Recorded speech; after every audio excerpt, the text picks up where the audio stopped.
All right, so thank you very much for having me now also as a speaker.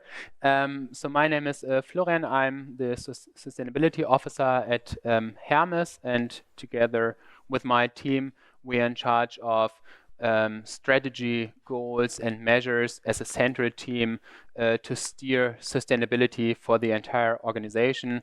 And when it comes down to implementing those measures, of course, work intensely with our various departments at Hermes. So we have some people here not from Germany, so maybe a brief introduction of Hermes. We are a parcel delivery company. Most of you who are from Germany probably know us. We are this number 2 in the German market. We are 50 years old. We are part of the Otto Group, so a big company in the background, so to say. We are delivering our parcels all across Germany. So we have 10,000 people delivering to your doors every day. So we are all across the country.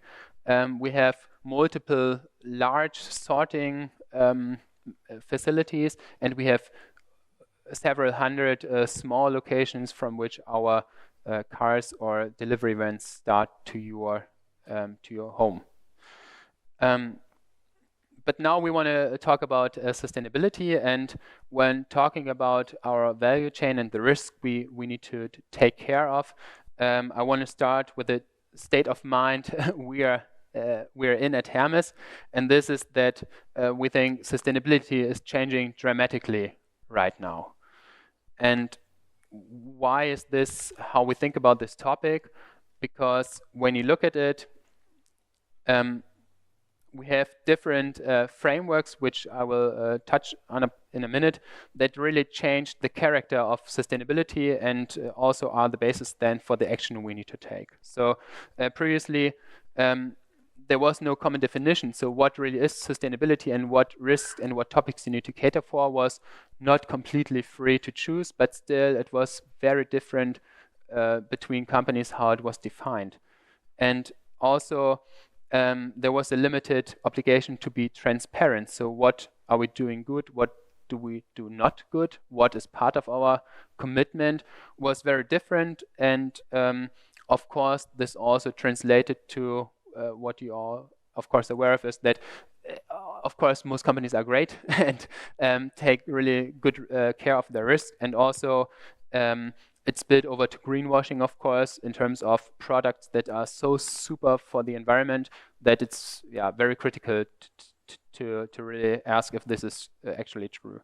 And also, the ambition and goals companies set were like very on their own basis, made on their own basis. So there was no or a very limited objective goal of what you need to achieve. So this changes, of course, and those are 3 frameworks you are all aware of course, and there are more, of course. We also touched on those during the last 2 days already, but in my opinion, this really drives sustainability, that it's now a very clearly defined topic, that you have mandatory transparency, a very detailed transparency you need to give, and that also action is really required, and you cannot say, I don't really do anything anymore.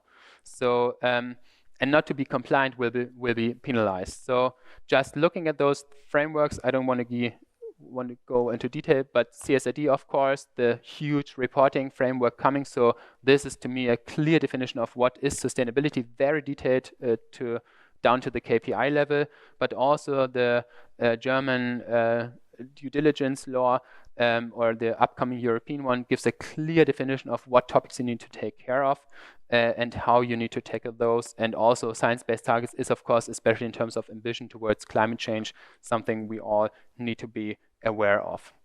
So at Hermes, we implementing all those frameworks, and this, of course, is also the frame and basis for us to see what risk we need to take care of and where action really is required. And we have conducted, looking at the CSRD, our materiality analysis. So we looked at the extent of the different topics. We looked at the severity of those topics, and also if it is irreversible or not. and we looked at the financial dimension of it, so risks and opportunities, to really come up with the most relevant topics which we need to take care of. And also for the Lieferketten-Sorgfaltspflichtengesetz, we did the same thing already. So we looked at our not only supply chain, but as you know, it's your own operations as well. We looked at what is the activity they're doing and how risky is it already, our possibility of influencing it, which is very relevant if we look at our value chain actually, and the severity of the topics we were looking at and our contribution in the end, which is quite important in judging the risk or the relevant topics. So when putting it all together, the picture was insofar quite consistent, as we have at least two topics I want to touch on today, which are important to us and which are relevant, which is on the one hand side, in terms of social responsibility, in our value chain, we work with subcontractors together, mainly on the last mile. So the people coming to your door are mainly not Hermes Germany employees, but are subcontractors. So and there, the social dimension in terms of working conditions, in terms of working hours, and also payment, those are risky topics we need to take care of. And of course, climate change is also super relevant for us. So how are we dealing with those topics, and what is our approach to be also compliant to the frameworks we need to comply with now and going forward? In terms of CO2, we have a clear strategy until 2025, which is already in place and which I will explain in a minute. So we are focusing right now to reduce our CO2 emissions coming from our delivery fleet and also our partners, as you can already see here, in terms that we want to transform the inner city delivery for the biggest 80 cities in Germany to make the city core CO2 free in terms of using electric vans, using green electricity to conduct the delivery. But of course, given science-based targets, this is not enough. So we are in the process of implementing a science-based target right now, which will be part of a Otto Group science-based target. As you know, no individual companies are supposed to have their goals, but the wider company. And this, of course, will give us an even higher level of ambition. And we need to cater for a Germany-wide solution in terms of turning our last mile emissions free. So this is a next huge step which will come up. And I have actually examples of how this works with me for both things.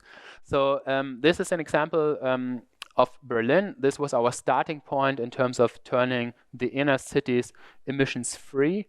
And as you can see here, it's quite a wide range. Of course, if we look at smaller cities, the space is of course smaller.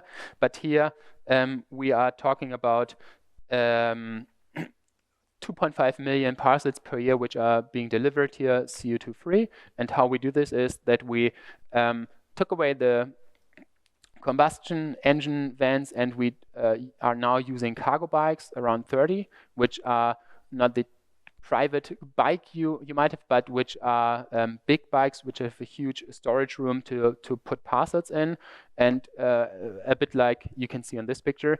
And we're using those in addition to electric vans to cater for this entire area. But what you can see here already also in terms of working with the supply chain or value chain, that we are talking about here officially different companies we're working with, but we are really finding solutions hand in hand and helping them to transform their way of operating and using their technology towards a green solution. And this is something which is really a big feature of our way of approaching, because we try to really help each individual partner who's transforming towards a green solution with how they need to do it, what's to be done, because it's quite complex, and it's also new solutions, because if you were used to use a van and now use bikes, it's a totally different logistic process also behind it. So there's innovation in it in terms of vehicles, but also in terms of how we conduct our business. But as I said, this is not enough because we will need to find wider, bigger solutions, and one step towards our future is already in the city of Hamburg, because there we are not talking about the city core anymore, but we're talking about the entire city of Hamburg. Yeah, okay, we have bigger states in Germany, I admit, but it's still a huge undertaking for us, because we are now talking about over 200 vehicles which needs to be transformed. And as you can see here, each individual city needs a different solution, given the circumstances of the city, but also the size of the solution. So what we did in Berlin, focusing on the bikes, is not feasible in Hamburg, because the bikes have a very short range, and this requires that you have a lot of small logistic sites from which the cargo bikes can start, because otherwise they will run out of power, because they're battery supported bikes. So it wouldn't be feasible to have only a few locations in a city like Hamburg, because we just would not be able to cover it with bikes. And we are not having all the sites available, so I don't know, 100, 200 small sites to actually use bikes all across Hamburg. So what we are doing here now is that we are changing our delivery van fleets to electric vans. And the question now is, of course, how we can charge those vehicles, because we have a big distribution center in the center or city center of Hamburg, but it doesn't have enough charging infrastructure.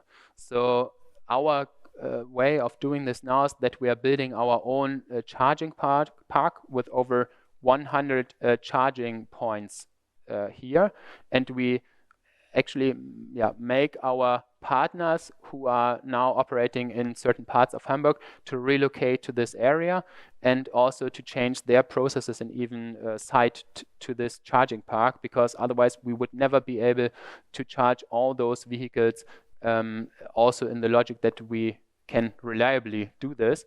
And this is, of course, for us also a big transformation, because we are moving now from being a parcel delivery company to a charging park operator.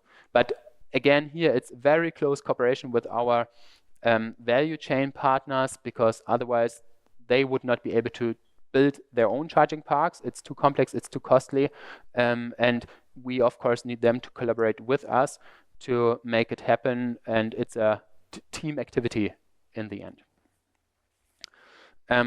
Last point here, also the social side.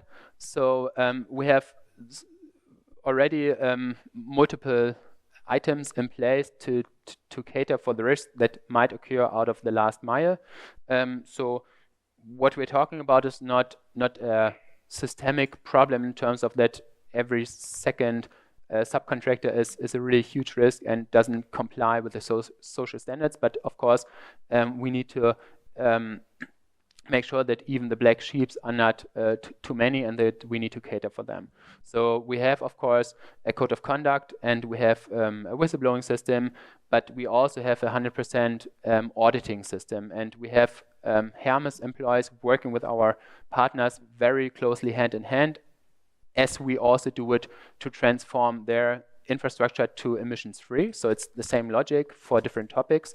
And in addition to a 100% audit quota, we are very convinced and see that we can have a very close eye on what's going on. And also, if we have findings, we partner up with those partners and help them to work on what came up to solve those problems, and then in turn reduce our risk in terms of what kind of risk we have in our value chain, and how we tackle social issues in terms of CSRD. So this is, I hope, a good overview of what we are doing, how we try to cater for the new frameworks, how we interpret it, and how we interact in this very close cooperation with our partners for at least the last mile delivery. So thank you so much, and on to the next.